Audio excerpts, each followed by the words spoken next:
আসসালামু আলাইকুম বিসমিল্লাহির রহমানির রহিম।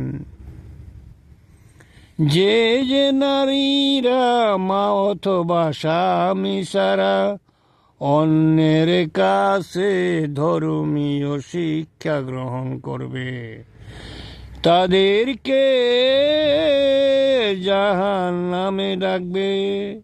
যে যে নারীরা স্বামী অথবা মা ছাড়া অন্যের কাছে ধর্মীয় শিক্ষা গ্রহণ করবে, তাদেরকে প্রতি মুহূর্তে জাহান্নামে ডাকবে।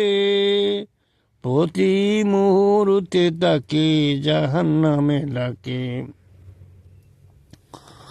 কোন নারী যদি স্বামী আর মা ছাড়া অন্যের কাছে ধর্মীয় কথাবার্তা শোনে, তাকে জাহান্নামে পাঠানো হবে।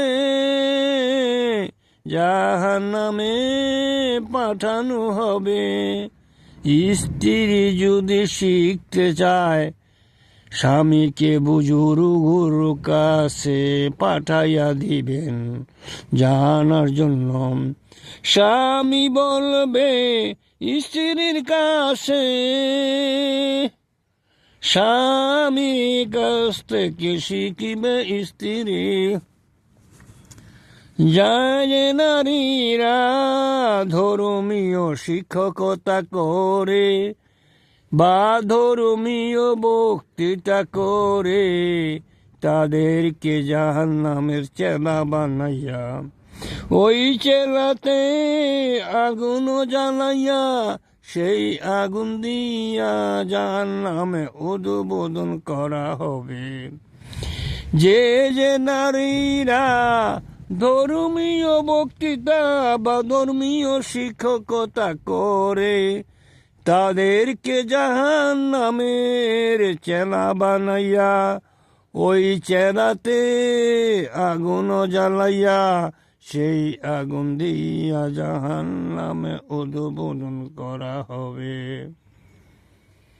যে যে নারীরা ধর্মীয় বক্তৃতা করে, ধর্মীয় শিক্ষকতা করে, তাদেরকে জাহান্নামের চেলা বানাইয়া ওই চেলাতে আগুন জ্বালাইয়া সেই আগুন দিয়া জাহান্নামে উদ্বোধন করা হবে।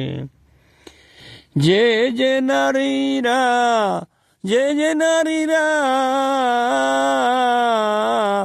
স্বামী বা অথবা মায়ের কাছ থেকে ছাড়া, মায়ের কাছ থেকে অথবা স্বামীর কাছ থেকে সারা ধর্মীয় বক্তৃতা শোনে, যে যে নারীরা স্বামীকে ছাড়া, স্বামী ছাড়া অথবা মাকে ছাড়া,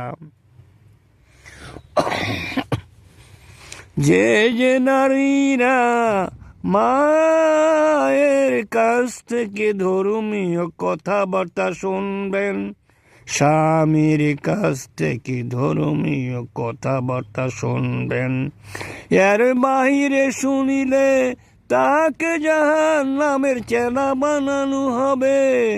তাকে জাহান্নামের চেলা বানানো হবে। হাফেজ সুন্দরতম আল্লাহ, হাফেজ সুন্দরতম আল্লাহ, হাফেজ সুন্দরতম।